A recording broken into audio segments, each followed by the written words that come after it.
Bien sûr, oui, il existe déjà de nombreux systèmes. Pour l'instant, ils sont un peu tout venants pour faire transformer cette parole en texte, en espérant que les personnes dans le domaine médical n'utilisent pas leur smartphone, puisqu'il y a beaucoup d'applications dessus, puis on ne sait pas où ça passe. Oh, il y aurait beaucoup de choses à dire là. Oui, il y a des dossiers là. Voilà. Non, on reviendra dessus tout à l'heure.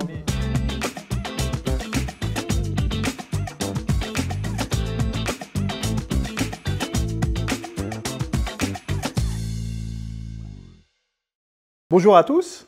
Alors on se retrouve pour cette deuxième partie de notre épisode Génération IA consacré au monde de la santé.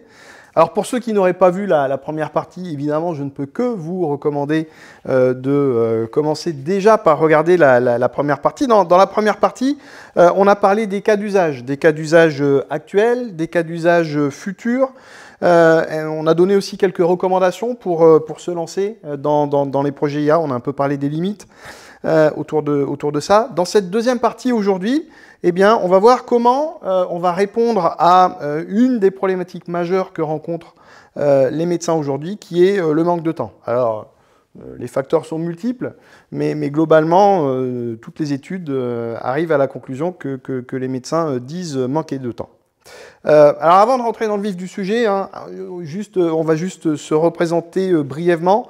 On va commencer par Yannick, tu es responsable R&D chez Davy. Voilà, je suis toujours dans le canapé, donc je ne suis pas une intelligence artificielle. Davy, on est éditeur de logiciels, on propose une plateforme d'IA qui permet de faire son employé digital. Merci Yannick. Didier, directeur commercial chez Visus. Qui est un éditeur de logiciels allemand, qui est depuis 24 ans édite et déploie une plateforme d'intégration et d'urbanisation de toutes les données de santé médicale d'un écosystème pour les mettre à disposition, en particulier de l'IA. D'accord. Combien d'hôpitaux en France ? Au plan mondial, ça fait 1500 clients, dont 900 hôpitaux dans 50 pays. L'accélération commerciale a débuté il y a 3 ans maintenant en France, avec une demi-douzaine d'établissements qui sont déjà clients. Ok. Antonin, on est collègues. Tu es Global Account Manager en charge de la santé chez Dell Technologies en France. 2-3 mots sur ton métier. 2-3 mots, non, juste voilà, mon rôle est d'agglomérer en fait l'écosystème qui est très vaste en santé pour justement apporter des solutions à nos clients, principalement les hôpitaux, mais en fait tout l'écosystème. Donc travailler avec à la fois les éditeurs, les intégrateurs pour apporter des solutions bout en bout à nos clients. Super, merci messieurs pour cette très courte introduction. Qui fait écho à des choses un peu plus longues que vous avez pu faire dans la première partie. Alors, je l'ai dit il y a quelques instants, une des difficultés qu'on rencontre aujourd'hui sur le secteur de la santé, c'est globalement le manque de médecins. Plusieurs facteurs, on ne va pas rentrer dans des considérations sur la formation, la formation, on va simplement parler d'un vieillissement de la population, d'une augmentation de maladies chroniques, d'agenda surchargé du coup hein, pour les professionnels de santé et qui du coup ont parfois un peu de mal à faire leur métier, c'est-à-dire à soigner les gens. Il y a beaucoup de fantasmes autour de l'IA dans le monde de la santé. On entend parfois qu'elle viendrait remplacer les médecins. Chez Dell, d'une manière générale, alors santé ou pas santé, on considère que l'IA c'est un super assistant pour le professionnel. Hein. On parle de redéfinition du partenariat homme-machine. J'aimerais qu'on passe un peu de temps déjà hein, pour ouvrir le sujet sur finalement comment l'IA aujourd'hui peut venir assister les différents praticiens. Qui se lance ? Seb, si je peux me permettre. Allez. Je dirais au-delà du manque de temps des médecins, en fait. Une des problématiques qu'on voit, et c'est un des défis du système de santé français, c'est effectivement les déserts médicaux. On en est conscient. Tout à l'heure, tu l'as dit, les maladies chroniques qui augmentent vitesse grand V aussi. Donc, en fait, on l'a vu grâce au Covid. La téléconsultation, qui était un gros mot il y a encore moins de 5 ans, aujourd'hui est rentré dans les mœurs. C'est même maintenant remboursé par la sécurité sociale. Donc, il a fallu presque une bombe atomique sur la tête pour que finalement on se dise bah oui, on ne peut pas faire autrement, et finalement ça fait gagner du temps. Et je pense qu'on peut faire un parallèle aujourd'hui avec l'IA, qui est une nouvelle révolution qui arrive, et qui peut permettre, je dis bien qui peut permettre, si on en prend bien les usages et bien le contour, améliorer finalement la vie de tout le monde, c'est-à-dire des praticiens en ville ou à l'hôpital, et surtout des citoyens finalement, parce que c'est ça l'enjeu. C'est aujourd'hui, s'il y a à la porte que du compute et de la vitesse, voilà, super. Non, ce qu'on veut, nous, autour de cette table, là, ou autour de ces canapés, c'est que ça apporte qu'on puisse prévenir les maladies, mieux soigner, mieux accompagner par la suite, et on va dire vivre plus longtemps. C'est ça finalement l'objectif, au bout du bout. Mais alors concrètement, donnez-moi quelques exemples de ce que l'IA peut faire pour les médecins. On peut prendre quelques exemples. De toute façon, déjà, je te rejoins entièrement sur l'IA, c'est un assistant ou un super assistant, mais c'est quelque chose avec lequel on compose, mais où on garde son expertise. Donc il y a un système que j'aime bien appeler garde-triage, par exemple, qui est commun à plein de domaines, où on va pouvoir faire le tri si on a ou non besoin de l'intervention d'un médecin. L'IA, elle est capable de faire ça sur du prédiagnostic. Il y a déjà on a une kyrielle d'exemples dans les autres domaines, mais déjà dans le domaine médical, on est capable de faire du prédiagnostic dans le domaine ophtalmologique. Nous, on a un client dans ce domaine où on peut réorienter 9 personnes sur 10 avec un bon taux où l'ophtalmologue décide de ne pas les recevoir et les envoie vers un autre type de spécialiste paramédical. Donc ça, garde-triage. Donc on soulage, ne pas oublier la responsabilité, hein, comme le précisait Didier, quand le médecin décide, ok, on parlait des robots, là ça marche avec des robots. Hein, ça marche avec tout. Hein. Le médecin doit faire confiance aux robots, aux éléments qui ont été envoyés, et doit dire, ok, cette personne, je ne la consulte pas. Responsabilité du médecin. C'est le principe du scoring en fait. Tu scores un patient, mais il y a quand même la vérification du praticien. Ouais. Mais il doit quand même faire confiance à la machine. Absolument. Parce que si la machine rate quelque chose qui a des effets plus tardifs, on se retourne vers le médecin et pas vers la machine. Exactement. L'engagement légal, il est porté par le médecin vers la machine. Oui, voilà, exactement. C'est exactement ce qu'on voit dans l'imagerie, typiquement. Pour reprendre l'idée, c'est que l'IA en imagerie, ça existe depuis un moment en santé, et que justement, le fait est, c'est que l'IA apporte et assiste le praticien, le radiologue, à scorer finalement des images qu'il peut voir, et potentiellement peut-être détecter des choses qu'il n'aurait pas vues, pour une raison XY. Mais en tout cas, ça permet de scorer et de dire, attention, moi cette image, la machine considère qu'il y a quand même quelque chose, regarde de plus près ou reprend le diag et regarde ce qui se passe, par exemple. Mais ce n'est qu'une aide, hein, c'est ce que tu disais. Hein. De la même manière, pour continuer, il y a des choses dans l'éducation thérapeutique. Nous, on a fait pour un médecin une plateforme complète qui permet de profiler le type de patient et de lui fournir un parcours de formation sur mesure et accompagné par une petite IA qui est supervisée par 3 infirmières et qui va permettre au patient de poser beaucoup de questions, toutes les questions qui lui passent par la tête. Tu parlais de pénicilline dans l'épisode précédent tout à l'heure, c'est exactement ça. C'est quelqu'un qui vient de recevoir ses médicaments, il se dit « Ah mince, j'ai oublié de demander à mon médecin si... j'ai oublié de lui dire que j'étais allergique. Je demande à l'IA, est-ce que dans les médicaments que j'ai, il y a de la pénicilline ou non ?» Donc ça, c'est aussi quelque chose qui est autonome, où le patient devient acteur de son parcours de formation, mais on reste toujours supervisé par un médecin ou des gens du domaine médical. On a, mais je laisserai parler Didier sur d'autres sujets, on a également, tu parlais de désert Antonin, là il y a énormément de choses à faire de manière plus triviale dans la formation. Au final, la formation médicale, on a déjà des gens qui ne vont pas en fac de médecine parce qu'il n'y en a pas dans leur ville, ou il n'y en a pas à moins de 100 km autour de chez eux. Donc maintenant, ils ont commencé à faire des formations qui vont pouvoir être aidées, où on capitalise sur un enseignement qui est fait. On met un petit peu d'IA pour faciliter la transmission des connaissances, mais également pour faire de l'évaluation. On arrive avec la télémédecine aussi qui va être supervisée. On va pouvoir faire du petit diagnostic aussi à distance, toujours en général avec un professionnel de santé, un pharmacien ou un infirmier pour le moment. On arrive avec ce genre de dispositif à pallier à une distance trop importante avec un médecin ou principalement un spécialiste. Donc c'est quelques exemples, On parlait de LLM, mais je vais te laisser, Didier, sur ces sujets-là. Ouais, enfin, je ne vais pas rentrer sur le terrain du LLM, mais juste pour quitte à faire un peu dans la phrase toute faite, j'aurais tendance à dire qu'en l'état actuel des choses à aujourd'hui, plus il y a d'IA, plus le médecin reste indispensable.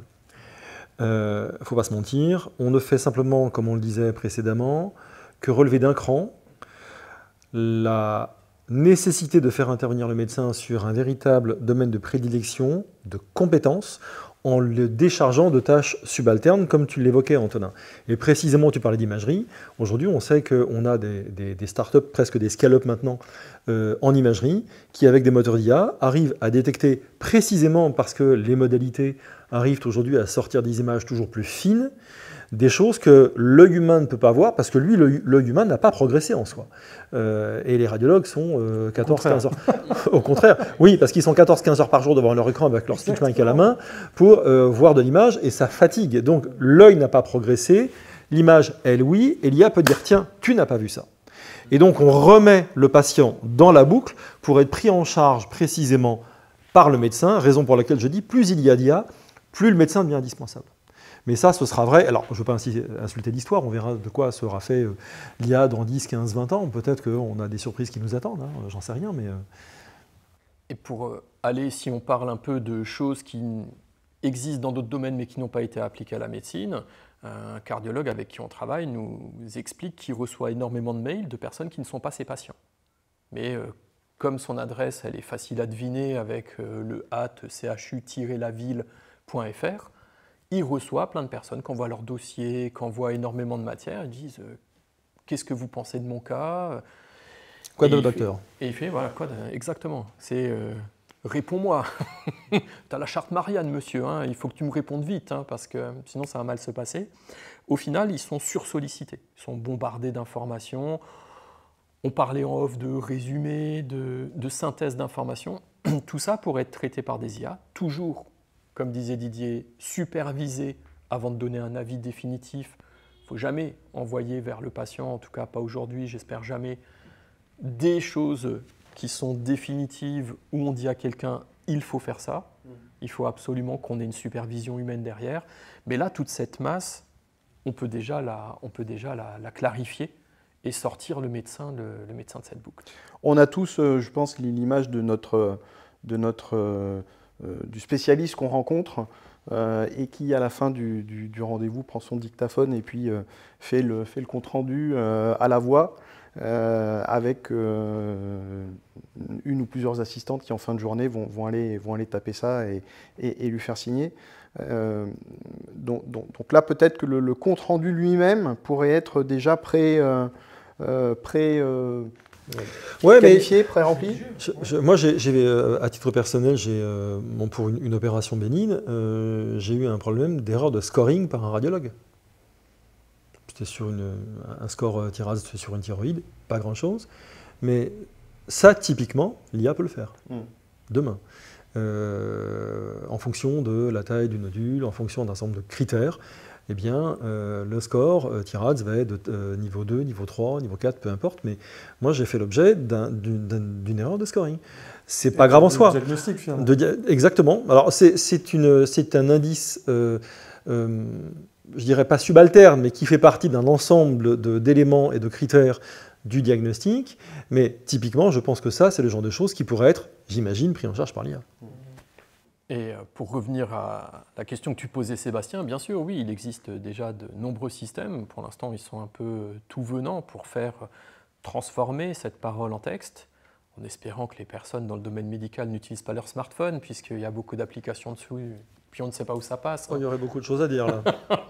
Il y a des dossiers, là. Voilà. Non, on reviendra dessus tout à l'heure. Mais voilà, mais en tout cas, ces systèmes de transformation de la voix en texte sont assez matures.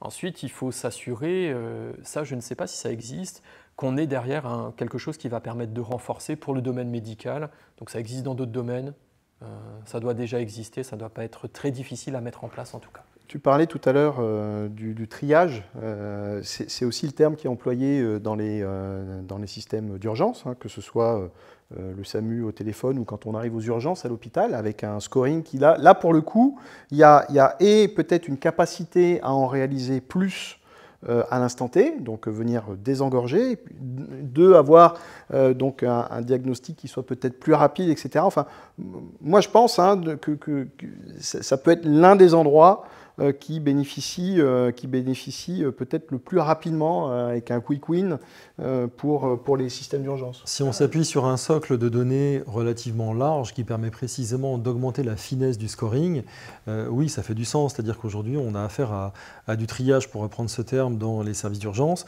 qui se font sur une partie uniquement visible des données de santé. Or, en dessous, potentiellement, en dessous de la ligne de flottaison, il y a peut-être tout un tas d'autres éléments qui pourraient servir à beaucoup mieux scorer l'arrivée d'un patient au service des urgences ou ailleurs, peu importe, mais qui contribueraient précisément avec l'IA en exploitant des données toujours, non pas plus denses en quantité, mais mieux qualifiées, plus facilement à disposition pour affiner précisément le scoring sur un patient. Ça, c'est une certitude. Tu vois, typiquement, le DMP aujourd'hui, qui est quand même mis à disposition du citoyen, a pour, on l'espère, but justement de pouvoir concaténer l'ensemble des données, on va dire, principales de soi. Enfin, non, alors je vais faire un pas de côté. J'ai un avis un petit peu différent. C'est-à-dire que le DMP, lui, il a vocation à recueillir essentiellement les comptes rendus. On est sur des fichiers qui sont relativement légers. Alors, DMP, tout à l'heure, on a dossier utilisé médical. DPI, alors. DPI, DMP, même combat? Dossier médical personnel. Exactement. Qui est dans mon espace santé. Grosso modo, je pense que tout le monde a entendu parler de mon espace santé. Parmi les gens qui vont nous écouter. Tout le monde à y aller quand même. Vous avez vos comptes rendus du Covid d'ailleurs. Pour info, ils sont là. Donc ça reste quand même un espace dans lequel on met des documents relativement légers.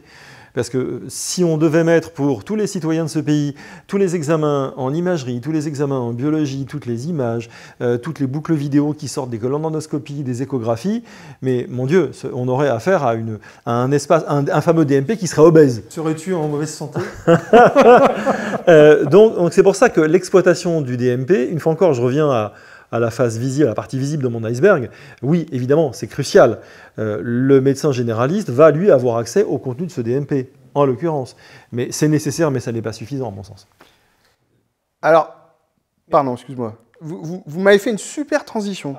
Mince, vous m'avez fait... Déjà, merci. Ouais, non, vous venez de me faire une magnifique transition parce que je voudrais qu'on parle finalement de comment on évolue de médecine généraliste à globalement la santé de la population. Je voulais juste partager avec vous cette stat qui dit que d'ici 10 ans, 20% des données seront emmenées directement par les patients.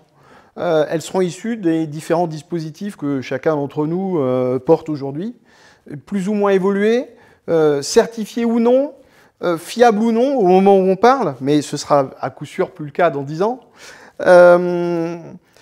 qui vont permettre de faire de la prévention d'un côté, peut-être de faire de meilleurs diagnostics, un meilleur triage, pour rebondir sur ce que tu disais Didier. Comment finalement on va passer peut-être de quelque chose qui aujourd'hui est réactif à quelque chose qui pourrait être proactif? Vous voyez ça comment? Moi, je veux bien juste donner un tout petit exemple qui n'est pas tout à fait dans le domaine médical. Je dirais juste aussi que je rejoins l'IA à une importance cruciale pour les urgences, mais on va revenir sur ce sujet-là puisqu'il faut observer, collecter de la donnée. Je ne suis pas sûr qu'on en ait assez aujourd'hui pour faire un système efficace. Et en plus, il y a de l'émotion. Quand il y a quelqu'un qui est vraiment souffrant, pour gérer ça, ce n'est pas un pique-nique. Donc, il faut se rendre compte de l'état émotionnel de la personne et pas l'écouter comme si elle avait toute sa tête. Mais sur ces données qui sont captées de manière extérieure, on a travaillé sur un système avec une montre connectée qui permettait de récupérer fréquence cardiaque, le galvanique, donc au final la sueur, l'électricité qui passe sur la peau de manière globale, tout un nombre de paramètres pour permettre d'affiner le niveau de stress et le niveau d'attention d'un individu dans des tâches de simulation, de pilotage, etc. On avait donné des préconisations, on a des gens qui sont assez performants dans ce genre de domaine, à la société avec laquelle on travaillait, qui a acheté une montre. On n'a jamais réussi à avoir les données, parce que c'est un format propriétaire Il était impossible de faire une API directement avec le système. Ils voulaient des données en temps réel, ce n'était pas possible. Et donc j'aurais tendance à dire oui, mais, et on en revient à ce que Didier dit depuis le début, et je lui laisse la main. Alors, c'est... quelle transition, mais... pour rebondir exactement sur ce que tu viens de dire, si le sujet principal, c'est aujourd'hui l'IA, mais pas que, si on étend le scope de la réflexion, si on met de l'information parcellaire ou de mauvaise qualité dans un système, on aura de l'analyse, de l'extraction ou du documentaire, avec ou sans IA, qui sera de mauvaise qualité. On n'a pas le choix. Donc, on reprend le train, on reprend les wagons, mais le premier des wagons du train, c'est organiser vos données. Travailler avec de la donnée qui soit exploitable, qui soit standardisable, en l'occurrence en respectant les standards de la santé, parce que ces standards existent, ils sont là, il faut s'y conformer. En ce qui nous concerne, ça fait 24 ans que jour et nuit, 52 semaines par an, on respecte tous les standards de la santé et on n'a pas le choix. Si on veut agréger de la donnée, il faut le faire en respectant ce chemin-là. Et là, on pourra exploiter de la donnée qui sera propre au profit, en particulier de l'IA, dans tout un tas de domaines. Ouais, en fait, vous rebondissez, mine de rien, sur ce que j'évoquais tout à l'heure quand je parlais de ces différents devices. Alors, on est tous plus ou moins aujourd'hui équipés de choses diverses et variées qui permettent de récupérer des données. Mais effectivement, la fiabilité de ces données, c'est-à-dire qu'il y a aujourd'hui très peu de devices qui sont tamponnés, certifiés sur deux choses. Un, la fiabilité des données qu'ils emmènent, la fiabilité médicale, la viabilité, et deux, effectivement, l'organisation des données et le fait que ces données soient dans un format, dans un mode qui permet leur exploitation, leur intégration dans le système de santé. Donc, on voit les choses avancer. Chaque année, de nouveaux devices sont rendus disponibles, soit des devices grand public, soit des devices qui sont fournis par le monde médical directement aux patients. Ça existe aujourd'hui sur des suivis de constantes, sur des suivis en cardiologie, sur des suivis de différentes pathologies comme le diabète ou autres. Il y a aujourd'hui des systèmes connectés qui permettent d'être parfaitement intégrés dans ces systèmes de santé. Et puis, on voit fleurir, Antonin, tu parlais de téléconsultation tout à l'heure, on parlait de déserts médicaux. Moi, ça y est, dans mon village, il y a une cabine de téléconsultation. Qui emmène finalement une étape intermédiaire entre... Bienvenue dans le monde moderne. Et ouais, 980 habitants dans mon village. Qui permet d'emmener finalement un intermédiaire entre je suis tout seul devant mon PC. Alors moi, j'ai pas de problème avec tout seul devant mon PC, mais tout le monde n'est pas tous égaux. On n'est pas tous égaux, et c'est pas qu'une notion d'âge. On n'est pas tous égaux devant. Il y a aussi la fracture numérique. Ouais, il y a aussi la fracture numérique. Donc là, finalement, la cabine de téléconsultation, elle est équipée pour le coup, et on est en face avec un médecin, mais il y a peut-être une étape intermédiaire. Tu l'évoquais tout à l'heure, Yannick, avec un personnel, on va dire, paramédical. Ça peut être un pharmacien, ça peut être des infirmiers, des gens qui ont été, en tout cas, formés pour ça. C'est pas ni vous ni moi. En tout cas, c'est pas moi. Donc voilà, on voit que les choses évoluent, et je trouve ça assez intéressant. Et finalement, on vient toucher là une frontière entre des données, encore une fois, emmenées par le patient, donc des données personnelles, des données médicales. On a, dans la première partie, effleuré les données médicales. Quand on dit données médicales, derrière, il y a une réglementation. Il y a une réglementation qui est lourde. Qui veut s'exprimer sur le sujet de cette réglementation? Alors, elle est lourde et elle est protectrice aussi. En fait, quand on compare un peu ce qui se passe outre-Atlantique, on se rend compte que le citoyen américain, il ne sait pas où sont ses données. Il va à l'hôpital, il se fait soigner, et en fait, il est perplexe face à la situation parce qu'il dit « ma donnée, je ne sais pas où elle va ». Est-ce qu'il se pose la question aux États-Unis? Oui, il se pose la question, bien sûr. Et d'ailleurs, il nous envie en disant « waouh, en France, vous avez, ou en Europe, vous avez les lois RGPD, vous avez protection de la donnée. Bon, il y a donc des protections qui peuvent être des freins, okay, on peut aussi le voir comme ça, mais qui en tout cas permettent de protéger sa donnée en tant que citoyen. Si ce n'est pas le cas, comme aux États-Unis, on ne sait pas où ça va, et ça peut aller partout. Hein, et on sait qu'en tant que citoyen, on a envie de s'acheter des choses, s'acheter une maison, de s'acheter... Bon, bref, on peut être contraint parce que justement, on a quelques coches sur un dossier. Où l'assurance te santé, dira, là, exactement. pour le prêt, je ne Où vous ça assure coûte pas de la cher. même manière, où c'est plus cher. Exactement. Oui, bien sûr. C'est-à-dire que je suis C'est en plus phase, anonyme, en fait. je suis en phase avec toi. Mais c'est aussi le Antoine. modèle français qui fait que la protection, elle est pour tout le monde. Tout le monde peut être soigné au même niveau, enfin à peu près. En France, ce n'est pas forcément le cas aux États-Unis où c'est plus monétisable. Hein.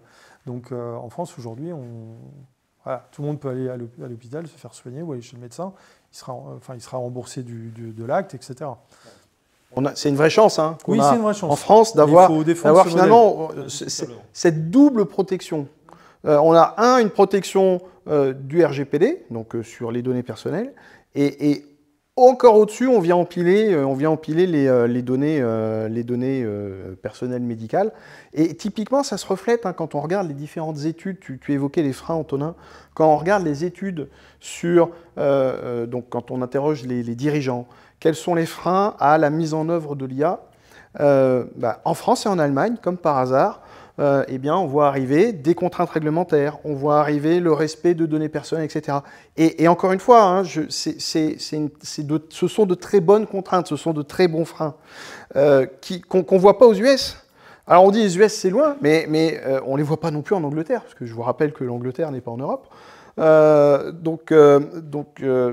Angleterre, ils ne les ont pas, et ça transparaît très bien dans ces différentes études. Oui, et puis ça descend relativement bas, puisque lorsque les données sont mises à disposition d'un écosystème de santé, il y a aussi des droits d'accès, c'est-à-dire que le médecin A doit pouvoir voir les données de l'ensemble de ses patients, mais pas les patients de son confrère. Sauf si on lui en donne l'accès pour une raison très particulière, pour aller procéder à un acte de téléexpertise, si on a besoin de faire du second opinion, une relecture ou que sais-je, sur ce genre de choses. Donc on a effectivement la chance en Europe en général et en particulier en France d'être ultra protégé. On peut parler du droit à l'oubli, on peut parler de tout un tas de choses comme ça, mais pour ce faire, il faut préciser. On ne peut imaginer faire du droit à l'oubli que si on intègre les données avec les bonnes métadonnées. Parce que si on intègre de la donnée sans savoir que c'est la donnée de monsieur X ou de monsieur Y, le droit à l'oubli est extrêmement difficile à gérer derrière. Si monsieur X arrive dans un établissement pour dire « je veux que vous m'effaciez toutes mes données », il en a le droit. Et si l'établissement, et c'est souvent le cas, n'est pas capable de savoir où sont toutes ces données, le droit à l'oubli est impossible. Donc il y a la loi et la manière d'exécuter la loi. Et ça, le diable se cache vraiment dans les détails. Autrement dit, j'en reviens à mon urbanisation de mes données, c'est un peu ma marotte, mais tant que les données ne sont pas bien organisées, si elles ne sont pas bien urbanisées, si on ne les maîtrise pas, on a beaucoup de mal à traiter ce genre de sujet. Après, je relativise un petit peu quand même, parce que, bon, on parle de cas généralistes en quelque sorte, quand on va chez son médecin et on est en bonne santé. Le jour où on est vraiment malade, qu'on a un cancer en stade avancé, je pense que ces barrières, elles partent un peu parce que déjà, on essaie de survivre et on essaie d'être dans la vie. Hein. Donc, bon. Et après, le droit à l'oubli, je suis d'accord, si on est en rémission et que tout va bien, on n'a pas envie que sa banque ou son assureur sache qu'on a été atteint d'une maladie chronique, par exemple. Ça, c'est sûr. Mais je dirais que ça dépend en fait du temps, du moment où ça se produit, en fait.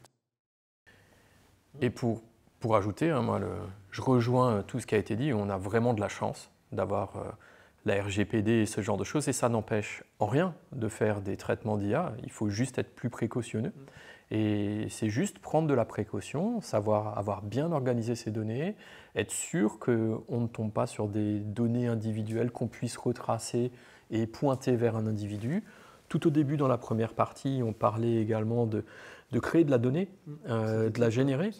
Il y a plein de moyens différents de pouvoir exploiter des cas concrets sans contrevenir à la RGPD et sans pouvoir remonter jusqu'à la personne. L'anonymisation, le jumeau numérique, etc. Voilà, donc c'est vraiment super. On est protégé, alors ça prend juste un peu plus de temps et puis il faut organiser les choses de manière propre, correcte et intelligente. Donc plutôt que de se dire on fait n'importe quoi avec toutes les données, il faut juste prendre ça avec calme et... Je vais juste faire un petit rebond sur l'anonymisation. L'anonymisation, parfois, est extrêmement difficile. Parce que tu prends une image, par exemple, d'une pathologie cutanée. sur un individu dont tu ne vois pas le visage, mais qui a un tatouage très particulier, réussir à faire sauter le tatouage, ça veut dire altérer l'image, donc ce n'est plus l'image d'origine. Donc là, on est sur des notions d'anonymisation qui sont très complexes. C'était juste un petit... Absolument, mais parce que j'en ai parlé récemment avec un médecin. Ouais. Je te rejoins, mais ça va concerner combien de cas? Ne vaut mieux-il pas soit le mettre de côté, soit... Alors ça, en France, on est très spécialisé pour s'occuper des cas particuliers. Je suis d'accord avec toi. Tout dépend de l'enjeu. C'est ce que je disais, ça dépend l'instant au moment où on est encore en bonne santé, on n'est pas bien du tout, ou est-ce qu'on Tu as raison. Tu vois, les enjeux ne sont pas les mêmes finalement. Oui, mais si on rebondit sur ce que tu évoquais dans la première partie, Antonin, le continuum soins-recherche, typiquement, effectivement, pour le soin, la donnée, il ne faut pas qu'elle soit anonyme, puisqu'il faut qu'on identifie le patient qu'on est en train de soigner. Par contre, pour la recherche, on se fout de savoir à qui cette donnée, cette image, ce génome appartient. Le but du jeu, c'est de venir alimenter une base qui servira à la recherche et dont, une fois de plus, on ne cherche pas à faire le lien avec l'individu. Ce qu'on cherche, c'est avoir un certain nombre de cas pour pouvoir agir sur la loi des grands nombres. D'ailleurs, finalement, ça m'emmène à une question qui est, est-ce que tous les cas qu'on utilise dans la recherche sont des cas réels, ou est-ce que l'IA, par exemple, permet de générer de nouveaux patients virtuels, par exemple, en venant changer quelque chose dans le génome. Je suis parti de mon génome, on a changé deux, trois paramètres, et on a créé donc tu serais sur de la pathologie virtuelle, alors, en l'occurrence. Tu modifierais une situation de départ, tout ou partie à la marge, pour la transposer sur une autre pathologie, pour voir ce que l'IA pourrait donner là-dessus, c'est ça? Oui, ou plutôt, j'applique la même pathologie à un génome différent, donc potentiellement à un patient différent. C'est les biotech, hein.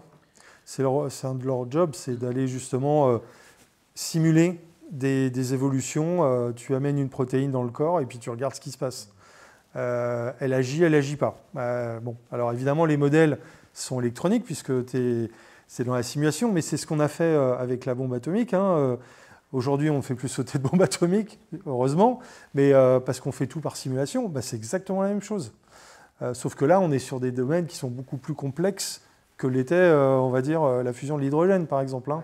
Mais c'est dans le même principe, c'est qu'on amène de la donnée, et justement, pour faire tourner et créer des cordes de données, on va créer de la donnée synthétique. Ça se fait en imagerie, beaucoup. Ça se fait avec des patients, des jumeaux numériques, on va dire, on reconstitue finalement le passeport génétique d'une personne, et puis on vient lui injecter des choses et on voit ce qui se passe. Ça fait plus de 30 ans qu'on le fait dans le domaine de la mémoire. Donc, dans le domaine de la mémoire, on simule, par exemple, il y a des études qui ont été faites, on crée des réseaux de neurones, on regarde le poids qu'ont certains objets dans la mémoire, et on fait des lésions de certains neurones informatisés, et on étudie le nouveau comportement.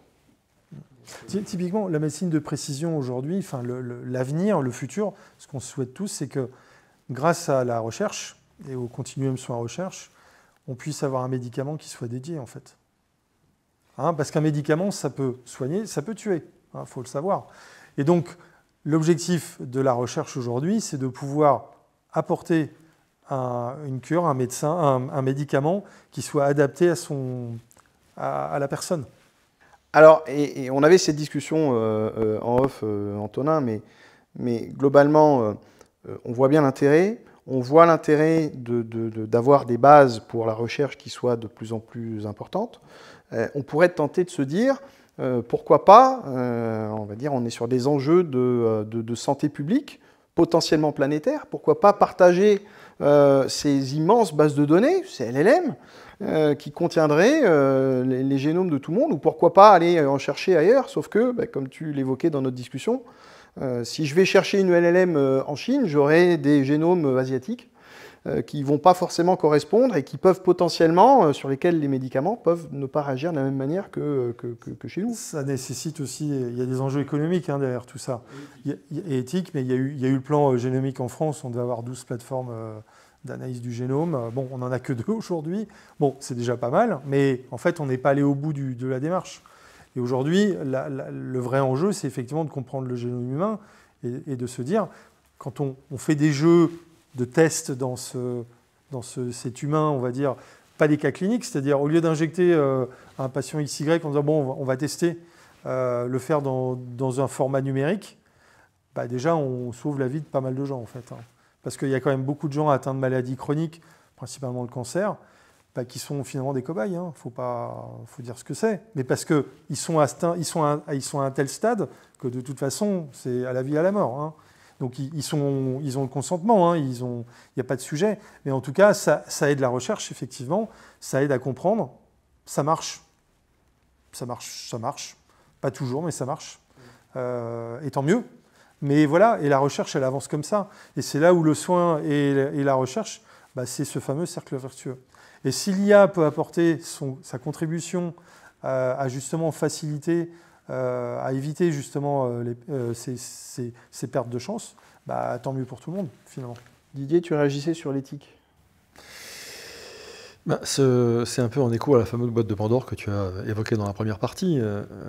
L'IA, c'est bien, mais on y revient. Mais c'est pour faire quoi? C'est-à-dire que si on a accès à des jeux de données de ce genre, et si on veut faire de la recherche exactement comme tu viens de l'évoquer, une fois encore, quel est l'objectif? Est-ce qu'on est sur un objectif de santé publique? Alors, nul complotisme dans ce que je veux dire, c'est pas du tout mon sujet, mais il faut aussi un petit peu élargir ses chakras et se dire que ce que l'on pense ici de manière très bienveillante ne l'est pas nécessairement tout aussi bienveillante dans d'autres cercles. Et est-ce qu'on est sur des notions de recherche? Est-ce qu'on est sur des... Tu parlais de cobayes. Bah, je ne sais pas jusqu'où peut aller le terme de cobaye en faisant de l'analyse de données ou des tests avec un certain nombre... Je ne sais pas. Là, il faut... Et d'ailleurs, lorsque David Gruson a fondé Ethikia, c'est un acte majeur, c'est très fondateur. C'est-à-dire qu'on ne peut pas imaginer aujourd'hui travailler sur de la donnée de santé de la population française, mondiale, autrement qu'en ayant une démarche fondamentalement éthique, en tirant vraiment des limites très claires entre ce que la déontologie permet de faire et ce qu'une certaine morale pourrait réprouver. Bien sûr. Enfin, bon, en France, dans le cadre français, on peut dire qu'on est quand même bien... Bon, on est plutôt bienveillant, on va dire quand même. J'entends bien, mais on revient à cette façon de stocker les données. Aujourd'hui, on fait en sorte que ces données elles soient stockées autrement que dans des pays anglo-saxons qui n'ont pas nécessairement le même regard sur la valorisation. La valorisation de la donnée aux États-Unis, je ne suis pas totalement certain qu'elle ait la même définition sémantique que la valorisation de la donnée médicale en Europe et en France. On peut raisonnablement, en tout cas, poser la question. Pardon. Non, vas-y, je t'en prie. Et les ajustements des modèles. Parce que si on reste sur Exactement. un modèle, tout est en français, etc., disons, par des sociétés françaises qui sont soumises à ce genre de droit, mais si on a un modèle chinois, américain, etc., on ne sait pas comment ils l'ont taillé derrière, ce qu'ils ont mis à l'intérieur, ce qu'ils ont enlevé, ce qu'ils ont rajouté. C'est très juste. C'est la même chose pour ChatGPT. On sait que c'est des Américains, mais c'est leur valeur derrière et une vision de la société qu'ils sont en train d'envoyer et appliquer à la médecine. Il faut de l'éthique. Et une fois encore, on n'a en sorti que ce qui dépend de l'entrée. Enfin, il y a dans ces deux questions à deux variables. C'est-à-dire qu'on a en sorti ce qui dépend, du contenu et de ce que l'on fait du contenu. Alors, messieurs, là, vous venez de décrire la valeur, finalement, de ces données qui sont hébergées au sein des hôpitaux et qui sont utilisées pour faire de l'IA.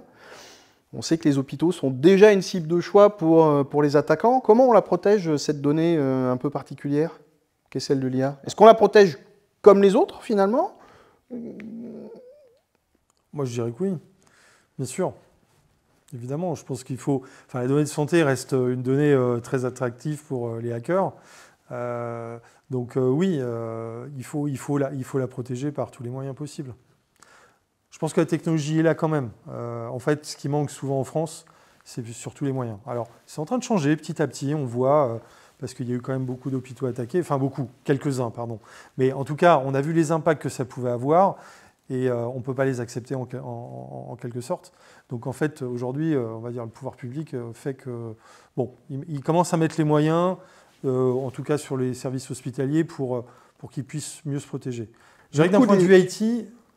Et on l'a vu à IMSS cette année, le sujet cybersécurité était un sujet important l'année dernière. Cette année, il a quasi disparu parce que, en fait, bah, les solutions sont là.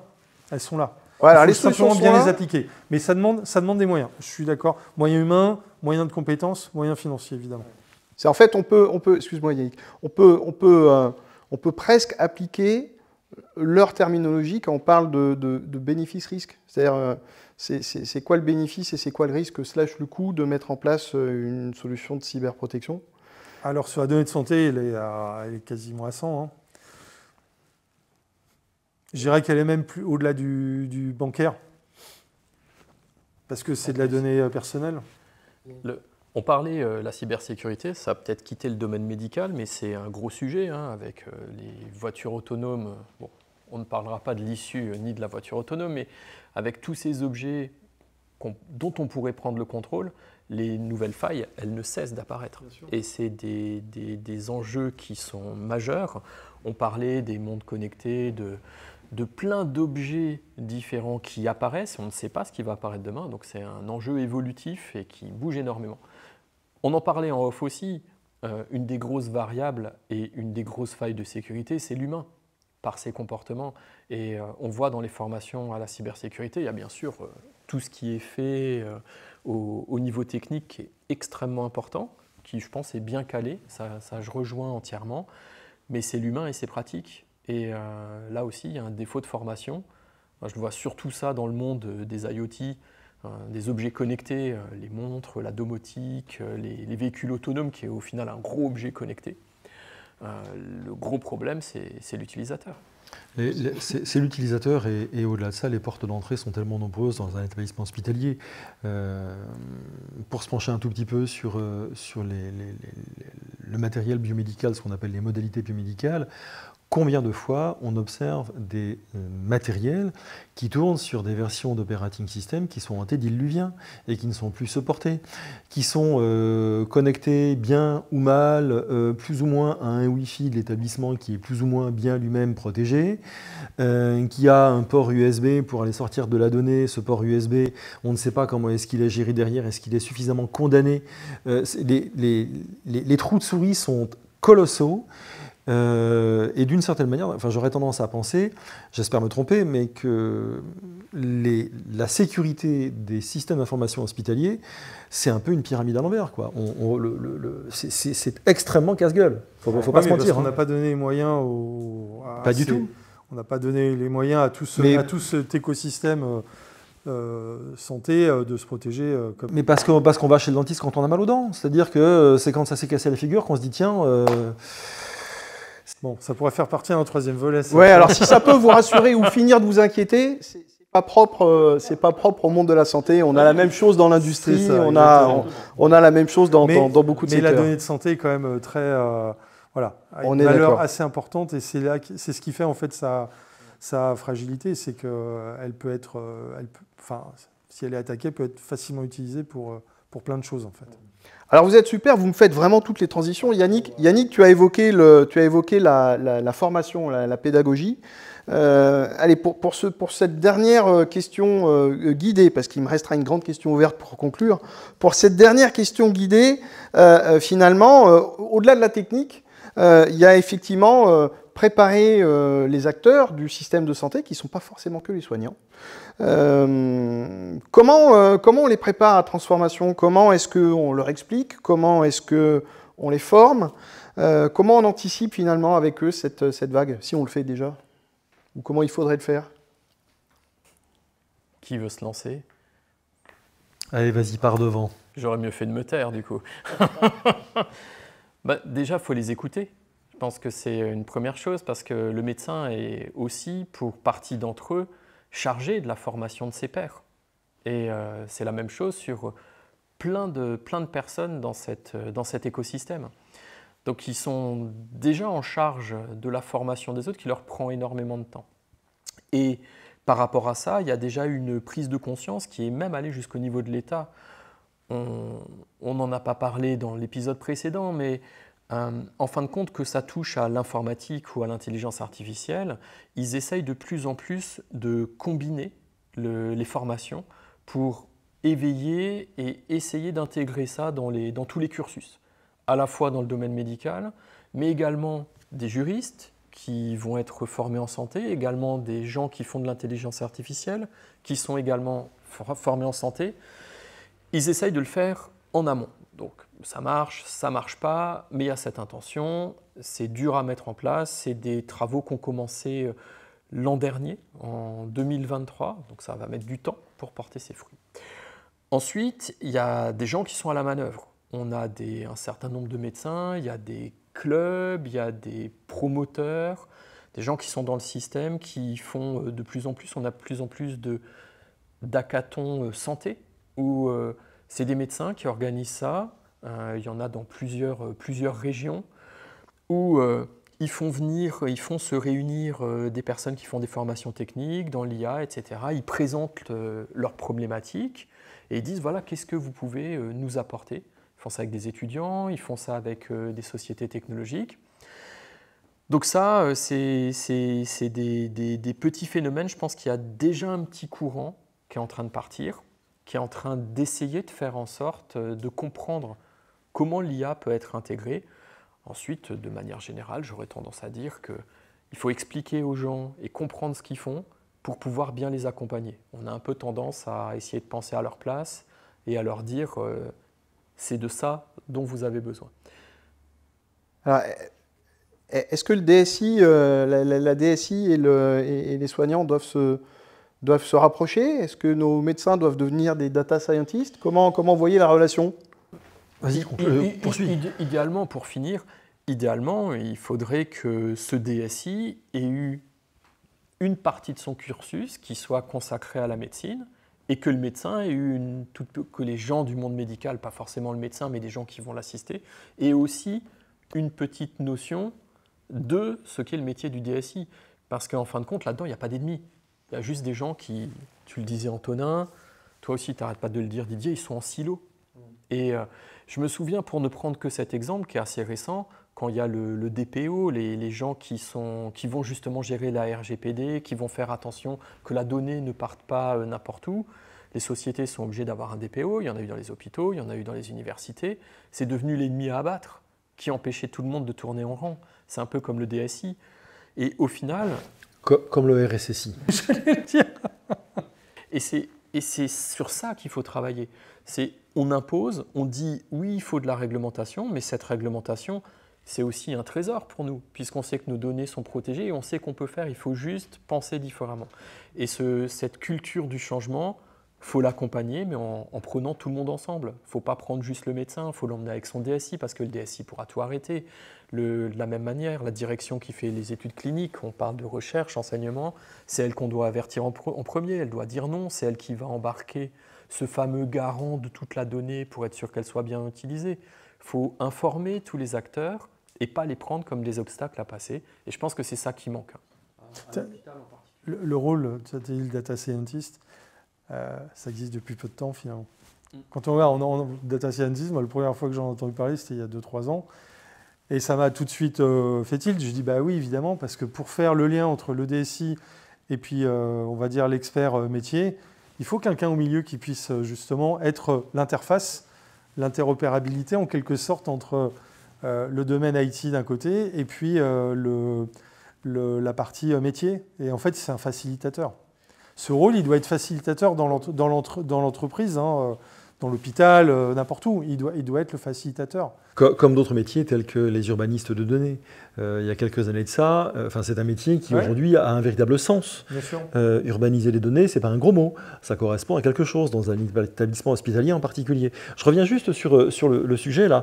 Je pense que l'évolution des mœurs et l'accompagnement au changement, il se prend quand même de plein fouet un effet de ciseau à variables multiples. C'est-à-dire qu'on est confronté à une pyramide des âges médicale et à un manque de temps chez les médecins qui ne leur permet peut-être pas de dégager suffisamment de curiosité intrinsèque ou de temps pour se diriger vers une montée en compétences sur l'IA. Premier point.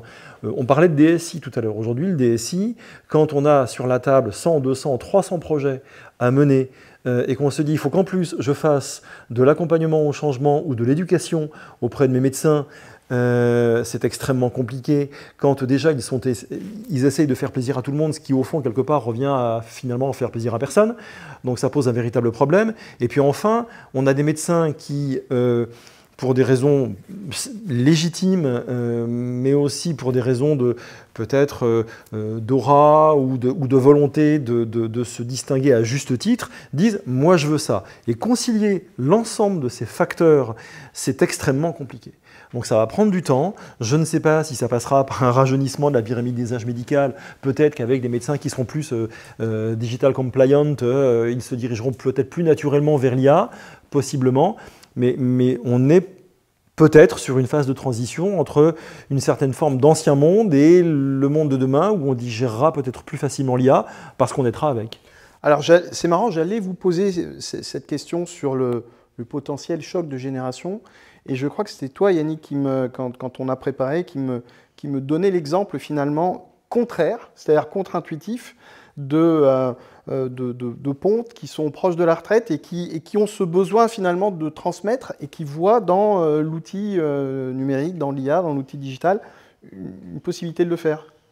Je pense que c'est des épiphénomènes, ils existent. Il ne faudrait pas voir à généraliser, où effectivement des personnes en fin de carrière se disent « tiens, il y a des nouveaux outils, je pourrais faire mon jumeau numérique », on en parlait dans la première partie, on en a aussi parlé là. C'est un bon moyen de laisser quelque chose où il y a vraiment des gens qui ont des spécialités très fortes. Est-ce que c'est représentatif de l'ensemble des médecins? Je ne sais pas. Moi, les médecins avec lesquels je travaille en ce moment, ils ont à peu près tous la cinquantaine, je pense pour une bonne raison. Je ne vois que ceux qui ont envie de faire, puisque c'est ceux qui arrivent à notre contact, qui sont intéressés par comment fonctionne l'IA et comment elle peut les aider eux. Je pense surtout que c'est des gens qui sont arrivés à un niveau où ils sont chefs de clinique, donc ils ont plus de poids, ils peuvent taper du poing sur la table et dire « je veux que ça change ». Je suis d'accord. Les jeunes, pour l'instant, on ne sait pas encore. Donc, je ne me prononcerai pas. J'irai plutôt dans la vie de Didier. Je ne porte pas de diagnostic. J'ouvre des pistes de réflexion pour imaginer potentiellement des freins à l'évolution des mœurs et à l'accompagnement au changement. Mais je ne porte en aucun cas un diagnostic. Voilà. Mais là, moi, je pense que tu as raison. Il y aura certainement une vague de gens qui sont nés avec. Ça va faciliter les choses, ça, c'est une certitude. Mais aujourd'hui, mon interprétation, c'est vraiment des gens qui ont la capacité de retourner la table, qui viennent à notre contact parce qu'ils savent qu'ils ne vont pas se faire couper les ailes. Ils n'ont personne qui peut leur couper les ailes, à part quand ils ne s'entendent pas bien avec le DSI ou des choses comme ça, des blocages plutôt financiers, on va dire, ou techniques. Mais sinon, voilà, c'est des gens qui sont une belle place dans l'échelle alimentaire. Et juste pour conclure, selon moi, en matière d'IA, le marché s'imposera toujours au produit et pas l'inverse. C'est-à-dire que si à un moment donné, une brique d'IA ou une famille de briques d'IA permettant de véritablement faire progresser le monde médical et permettre aux médecins de mieux prendre en charge tout ou partie de la population, alors il n'y aura pas de débat, il y aura forcément une évolution des mœurs et il y aura forcément une prise en charge des gens qui diront « ok, bah ça il faut absolument qu'on le fasse et qu'on se l'accapare ». Je prendrais juste un petit exemple. Les impacts. S'il y a un impact de l'IA sur le métier de la santé, enfin sur les métiers de la santé, les gens vont s'en accaparer, c'est évident. Si ça leur permet de résoudre leurs problèmes, gagner du temps, améliorer le diagnostic, gérer des traductions par exemple aux urgences parce qu'on est sur un territoire où il y a beaucoup de touristes et on veut soigner mieux comprendre le patient. Il y a des enjeux, des quick wins qui sont là quand même. Et l'IA peut apporter un vrai accélérateur en fait. C'est ça le principe. Et je prendrai juste un exemple personnel pour le coup, pas du tout sur l'IA. L'ophtalmologie, je ne sais pas depuis combien de temps vous n'avez pas fait de fond de l'œil, mais moi j'ai totalement arrêté d'aller chez les médecins qui nous collent quelque chose dans l'œil puisqu'on peut le faire à distance. Donc le patient aussi peut avoir une importance où on se rend compte que tiens, ce médecin il me fait ça. C'est plus confortable. Différent de celui que j'ai habituellement, j'en change. Et je ne veux plus jamais qu'on me mette quelque chose dans l'œil où pendant 2-3 heures, je ne supporte plus la lumière. Tu illustres parfaitement le fait que le marché s'impose aux produits. Voilà, c'était justement pour rebondir sur ce que tu disais. Magnifique, messieurs. Bravo pour finalement cette conclusion. Vous avez fait la conclusion avant que je vous demande de faire la conclusion. C'est magnifique. Merci à vous. Je pense qu'on a fait le tour de la question et surtout, on a fait le tour du temps qu'on s'était imposé. Mais pour ceux qui nous regardent, merci de nous avoir suivis. J'espère que on vous a permis d'avancer dans la compréhension de ce qui se passe aujourd'hui sur l'IA dans le monde de la santé. Merci de nous suivre et puis je vous donne rendez-vous très prochainement pour de nouveaux épisodes de cette série Génération IA. Merci à vous et à très bientôt. Merci Sébastien.